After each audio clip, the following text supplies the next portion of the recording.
इंदौर में shooting training देने वाले मोहसिन खान का युवतियों को निशाना बनाने का काम किया जा रहा था, तो वहीं जिसके खिलाफ नाबालिग के बाद अब 2 और प्रकरण दर्ज किए गए हैं। मोहसिन अभी तक 200 लोगों को ट्रेनिंग दे रहा था, जिसमें से 41 युवतियों को ट्रेनिंग दी जा रही थी। जानकारी देते हुए एडिशनल डीसीपी आनंद सिंह यादव द्वारा बताया गया कि मोहसिन के खिलाफ सबसे पहला प्रकरण नाबालिग के मामले में छेड़छाड़ सहित अन्य धाराओं में दर्ज किया गया था। इसके बाद गुरुवार को 2 और युवतियों द्वारा प्रकरण दर्ज कराया गया, जिसमें छेड़छाड़ और दुष्कर्म की धाराओं में प्रकरण दर्ज किया है। मोहसिन के मोबाइल फोन को खंगाला जा रहा है और उसके डाटा को भी रिकवर किया जा रहा है। साथ ही जो वीडियो सामने है उसकी जांच पड़ताल की जा रही है। अभी प्रारंभिक तौर पर शूटिंग के दौरान तैयारी करने वाले छात्रों की जानकारी में 200 छात्र सामने आए, जिनमें से 40 के करीब युवतियां और बाकी शेष युवक हैं। अभी पुलिस ने प्राथमिक जांच में मोहसिन को जेल भेजा था, लेकिन अब मोहसिन के रिमांड की बात भी सामने आ रही है। पुलिस अन्य प्रकरणों के आधार पर उसे रिमांड पर ले जा सकती है। मकान को लेकर जहां पर यह शूटिंग केंद्र संचालित होता रहा, उसकी भी जांच की जाएगी, नगर निगम द्वारा की जाएगी। यदि अवैध निर्माण पाया जाता है तो जल्द उस पर कार्रवाई होने की संभावना है।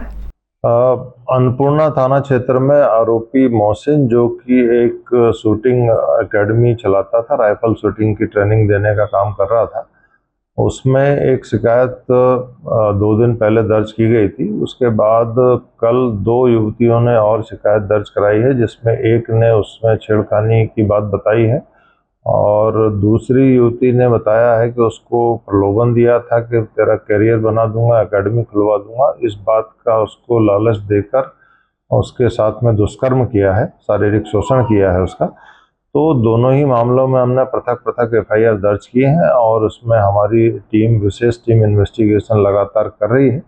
हमारा पूरा फोकस इस बात पर है कि इन्वेस्टिगेशन की गुणवत्ता बेहतर हो और ऐसे आरोपियों को न्यायालय से सजा दिलाई जा सके। सर, जो पीड़िता है वो किस तरह की शिकायत लेकर पहुंची है और ये कितने सालों से यहाँ पर संचालित कर रहा था?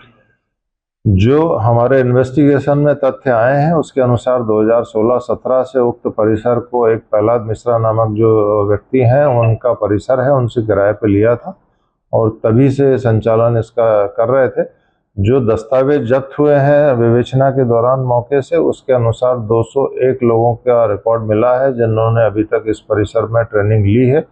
उसमें 41 लड़कियां तथा शेष 160 लड़के होना पाए गए हैं। बाकी अन्य विषयों पे हम बहुत बारीकी से अनुसंधान कर रहे हैं। आरोपी की जो वित्तीय स्थिति है, फाइनेंशियल इन्वेस्टिगेशन में हम उन सब चीज़ों को कवर कर रहे हैं। कितना, लगभग 4000 रुपये प्रति माह की फीस लेने की जानकारी प्राप्त हुई है। उन पैसों का क्या उपयोग किया है, कहाँ पे उसको इन्वेस्ट किया है, वो सारी चीज़ों की भी हम जानकारी इकट्ठी कर रहे हैं। तो ऐसा बताया जा रहा है कि तकरीबन 100 युवतियों के इस तरह का सेल वीडियो और फोटो इसने बनाया है और उनको लगातार ब्लैकमेल कर रहा था। तो जांच में कुछ इस तरह की बातें सामने आई है? जो मोबाइल फ़ोन जब्त किए गए हैं आरोपी के, उसमें ऐसे वीडियो तो नहीं मिले हैं, लेकिन हम उसकी फॉरेंसिक साइंस लेबोरेटरी में भेजकर जांच कराएंगे।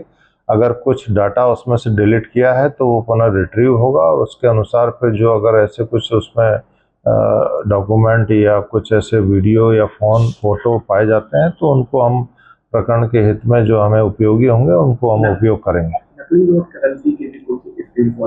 नहीं, ऐसा अभी हमारे उसमें आरोपी के जो जब्त मोबाइल फ़ोन है या हार्ड डिस्क है, उसमें अभी ऐसा प्राइम फेसी ऐसा कुछ हमारे उसमें संज्ञान में नहीं आया है, ना उसमें ऐसा कुछ पाया गया है।